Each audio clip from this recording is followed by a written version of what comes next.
বিশ্ব সংবাদে আপনাদের স্বাগত জানিয়ে দেব আন্তর্জাতিক গণমাধ্যমে প্রকাশিত সর্বশেষ আপডেট সংবাদ। শুরুতেই শিরোনাম। ইসরায়েল ফিলিস্তিন চলছে ভয়াবহ যুদ্ধ। ইসরায়েল ও হামাসকে যুদ্ধবিরতি চুক্তিতে পৌঁছানোর আহ্বান জাতিসংঘের। এদিকে আন্তর্জাতিক আদালতকে হুমকি দিচ্ছে ইসরায়েল। পরিণতি ভালো হবে না, হুঁশিয়ারি আইসিসির প্রসিকিউটরের।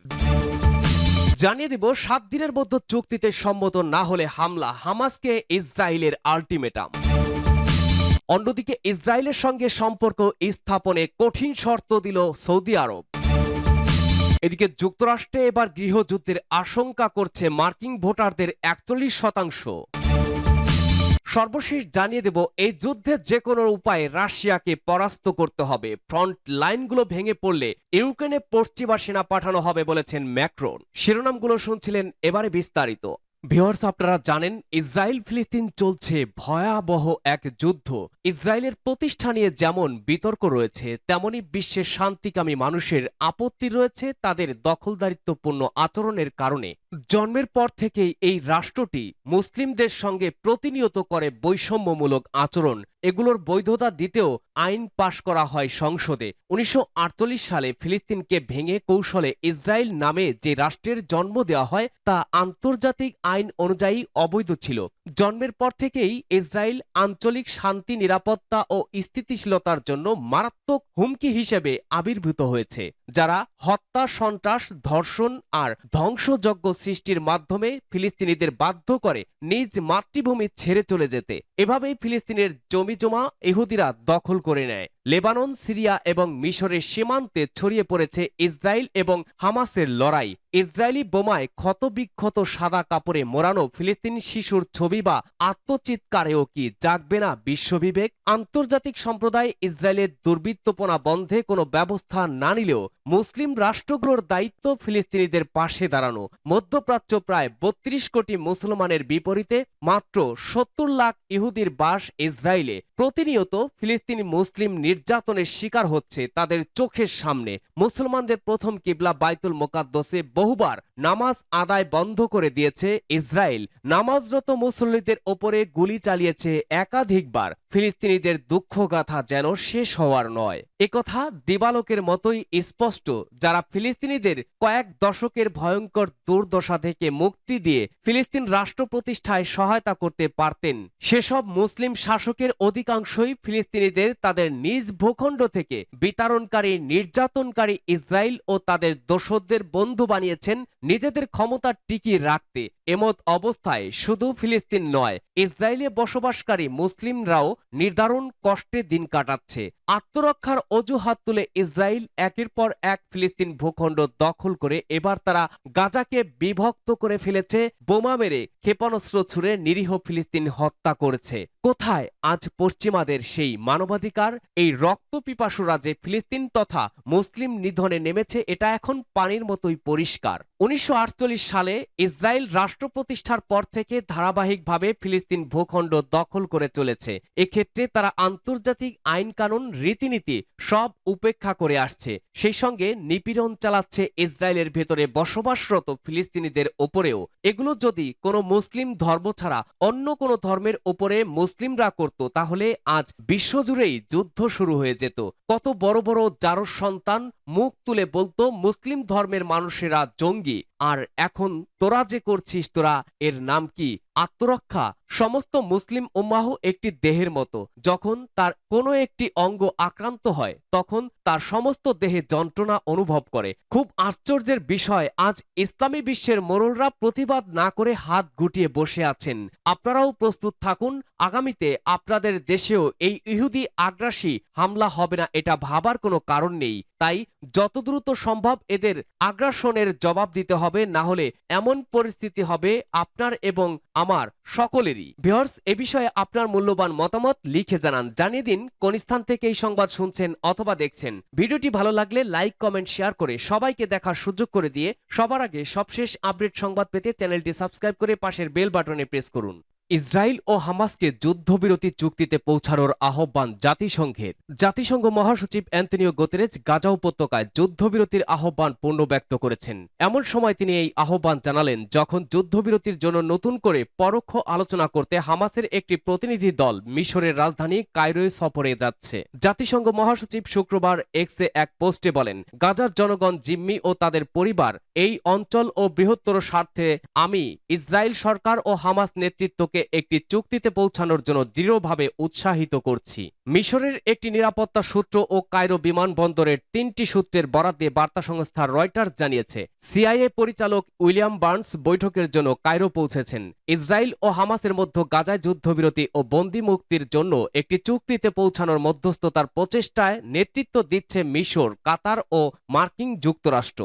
একদিন আগে হামাস প্রধান ইসমাইল হানিয়া বলেন, যুদ্ধবিরতির জন্য ইসরায়েলের সর্বশেষ প্রস্তাব নিয়ে তিনি মিশর ও কাতারের মধ্যস্থতাকারীদের সঙ্গে আলোচনা করেছেন। বৃহস্পতিবার হামাস নিশ্চিত করেছে গাজার বিরুদ্ধে যুদ্ধ অবসানের লক্ষ্যে আগামী দিনগুলোতে আলোচনা অনুষ্ঠিত হবে। চলতি সপ্তাহে ফিলিস্তিন গোষ্ঠীটি জানিয়েছে তারা ইসরায়েলের সর্বশেষ প্রস্তাব পেয়েছে এবং জবাব দেওয়ার আগে তা খতিয়ে দেখবে। মার্কিন পররাষ্ট্রমন্ত্রী অ্যান্টনি ব্লিংকেন এবং ব্রিটিশ পররাষ্ট্রমন্ত্রী ডেভিড ক্যামেরন উভয়ই ইসরায়েলের প্রস্তাবকে উদার প্রস্তাব বলে উল্লেখ করে হামাসকে চুক্তিটি গ্রহণ করার আহ্বান জানিয়েছেন। ইসরায়েলের প্রস্তাবে রয়েছে ফিলিস্তিন বন্দির বিনিময়ে কয়েক ডজন ইসরায়েলি বন্দির বিনিময় এবং 40 দিনের জন্য লড়াই বন্ধ রাখা। সূত্র আল জাজিরা। আন্তর্জাতিক অপরাধ আদালতকে হুমকি দিচ্ছে ইসরায়েল। আন্তর্জাতিক অপরাধ আদালতের আইসিসির কৌশলী দপ্তর প্রসিকিউটর অফিস কর্মকর্তাদের ভয় দেখানো বন্ধের আহ্বান জানিয়ে বলেছে, এ ধরনের হুমকি বিশ্বের স্থায়ী যুদ্ধ অপরাধ আদালতের বিরুদ্ধে অপরাধ হিসেবে গণ্য হতে পারে। আইসিসির প্রসিকিউটর করিম খানের হেগ ভিত্তিক কার্যালয় শুক্রবার এক বিবৃতিতে বলেছে, কর্মকর্তাদের বাধা, ভয় দেখানো বা অন্যায়ভাবে প্রভাবিত করার সব প্রচেষ্টা অবিলম্বে বন্ধ করতে হবে। প্রসিকিউটরের বিবৃতিতে ইসরায়েলের নাম উল্লেখ নেই। সম্প্রতি ইসরায়েল ও মার্কিন কর্মকর্তারা গাজায় ইসরায়েলের যুদ্ধের জন্য গ্রেপ্তারি পরোয়ানা জারি করলে আইসিসিকে পরিণতি সম্পর্কে সতর্ক করেছে। এরপর আইসিসি এই বিবৃতি জারি করল। বিবৃতিতে আরও বলা হয়েছে, অফিস আইসিসি গঠনমূলকভাবে সকল অংশীজনের সাথে সম্পৃক্ত হবে যখন এই সংলাপ রোম স্টার্সের অধীন এর ম্যান্ডেটের সঙ্গে সঙ্গতিপূর্ণ হবে। উল্লেখ্য, রোম স্টার্সের অধীন সংস্থা আইসিসি স্বাধীন এবং নিরপেক্ষভাবে কাজ করবে বলে বিধি রয়েছে। 7 দিনের মধ্যে চুক্তিতে সম্মত না হলে হামলা, হামাসকে ইসরায়েলের আল্টিমেটাম। চুক্তিতে সম্মত হতে হামাসকে 7 দিনের সময় দিয়েছে ইসরায়েল। এই সময়ের মধ্যে জিম্মি চুক্তি না করলে গাজার রাফা হতে হামলা শুরু করা হবে বলে হুমকি দিয়েছে তারা।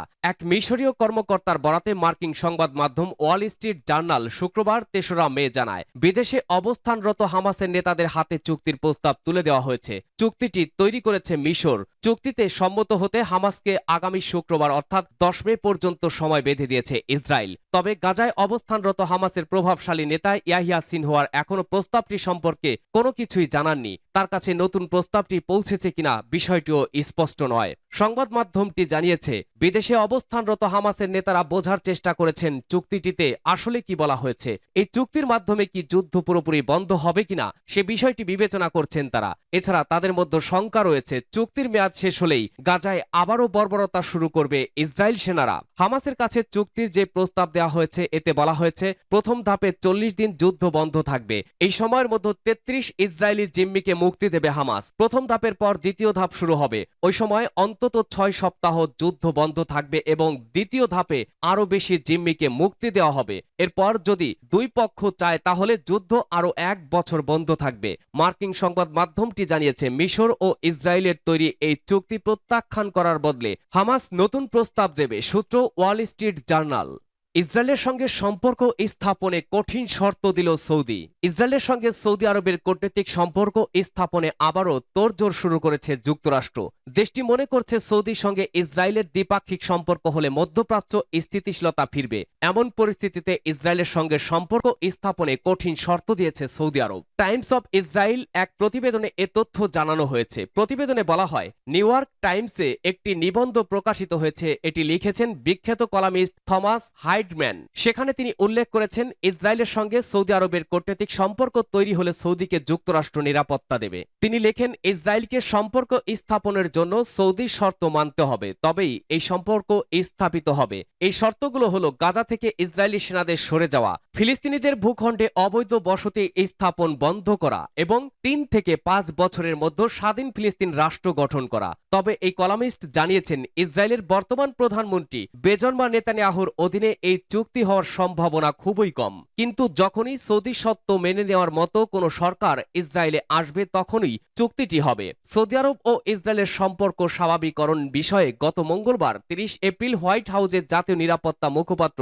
জন কির্বি বলেন, সৌদি আরব ও ইসরায়েল উভয় দেশই সম্পর্কে স্বাভাবিকরণের বিষয়ে আলোচনা চালিয়ে যেতে ইচ্ছুক। গেল বছরের অক্টোবরে গাজা যুদ্ধ শুরু হলে যুক্তরাষ্ট্রের মধ্যস্থতায় ইসরায়েলের সঙ্গে সম্পর্ক প্রতিষ্ঠার আলোচনা থেকে সরে আসে সৌদি আরব। এ বিষয়ে পুনরায় আলোচনা শুরু হতে আরও দেরি হবে বলে জানিয়েছে বার্তা সংস্থা রয়টার্স।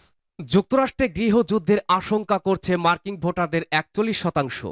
মার্কিন ভোটারের সম্ভাব্য 41% বিশ্বাস করেন যুক্তরাষ্ট্র আগামী 5 বছরের মধ্যে একটি নতুন গৃহযুদ্ধের মুখোমুখি হতে পারে। তাদের মধ্যে 16% বলেছেন দৃশ্যকম্প খুবই সম্ভবত এমনই। বৃহস্পতিবার রাসমুসেন রিপোর্টস প্রকাশিত একটি মতামত জরিপে এই তথ্য বলা হয়। এদিকে 49% উদারদাতা মনে করেন না যে আগামী 5 বছরে আরেকটি গৃহযুদ্ধের সম্ভাবনা রয়েছে। বাকি 10% এই বিষয়ে নিশ্চিত নন। জরিপে আরও দেখা গেছে 37% ভোটার বিশ্বাস করেন বর্তমান প্রেসিডেন্ট জো বাইডেন পুনরায় নির্বাচিত হলে আরেকটি গৃহযুদ্ধ হওয়ার সম্ভাবনা বেশি। অন্যদিকে 25% মনে করেন সাবেক প্রেসিডেন্ট ডোনাল্ড ট্রাম্প জয়ী হলে পরিস্থিতি আরও বেশি খারাপ হবে। উল্লেখ্য, এই বছরের মার্কিন প্রেসিডেন্ট নির্বাচনে ভোট প্রদানের পরিকল্পনা করেছেন এমন 1100 জনেরও বেশি উত্তরদাতার মধ্যে 21 থেকে 23 এপ্রিল এই জরিপটি চালানো হয়েছিল। আগামী 5 নভেম্বর মার্কিন প্রেসিডেন্ট নির্বাচন অনুষ্ঠিত হবে। এরই মধ্যে রিপাবলিকান মনোনয়নে জয়ী হয়েছেন ট্রাম্প। দ্বিতীয় মেয়াদের জন্য বাইডেন ডেমোক্রেটদের প্রার্থী হিসেবে ভোটে অংশগ্রহণ করছেন। স্বাভাবিকভাবেই নির্বাচনী প্রতিযোগিতা 4 বছর আগের মতোই হবে। সূত্র বাসস। ফ্রন্ট লাইনগুলো ভেঙে পড়লে ইউক্রেনে পশ্চিমা সেনা পাঠানো হবে বলেছেন ম্যাক্রন। এই যুদ্ধে যে কোনো উপায়ে রাশিয়াকে পরাস্ত করতে হবে। রুশ হামলায় ইউক্রেনের ফ্রন্ট লাইনগুলো ভেঙে পড়লে দেশটিতে পশ্চিমা সেনা মোতায়েনের সম্ভাবনা উড়িয়ে দেওয়া যাচ্ছে না বলে প্রচ্ছন্ন হুমকি দিয়েছেন ফ্রান্সের প্রেসিডেন্ট ইমানুয়েল ম্যাক্রন। তিনি বলেছেন, সেই অবস্থায় ইউক্রেন অনুরোধ জানালে দেশটিতে পশ্চিমা সেনা মোতায়েনের বিষয়টি গুরুত্বের সঙ্গে বিবেচনা করা হবে। দি ইকোনমিস্টকে দেয়া এক সাক্ষাৎকারে ম্যাক্রন একথা বলেন। রাশিয়ার বিরুদ্ধে যুদ্ধ করার জন্য যেসব পশ্চিমা দেশ ইউক্রেনকে সহযোগিতা দিচ্ছে, ফ্রান্স সেগুলোর মধ্যে অন্যতম বলে স্বীকার করেন ম্যাক্রন। ইউক্রেনে সরাসরি পশ্চিমা সেনা মোতায়েন করা হবে কিনা এমন প্রশ্নের উত্তরে ফরাসি প্রেসিডেন্ট বলেন, রাশিয়া যদি ইউক্রেনের ফ্রন্ট লাইনগুলো ভেঙে ফেলতে পারে তখন আইনগতভাবেই এই প্রশ্ন উঠবে। গত ফেব্রুয়ারি মাসে ম্যাক্রন ইউক্রেনে সেনা পাঠানোর ঘোষণা দিয়ে জার্মানি সহ নিজের ইউরোপীয় মিত্রদের বিস্মিত করেন। তবে সেই সময় অন্য কোনো ইউরোপীয় দেশ ইউক্রেনে সরাসরি সেনা পাঠাতে রাজি হয়নি।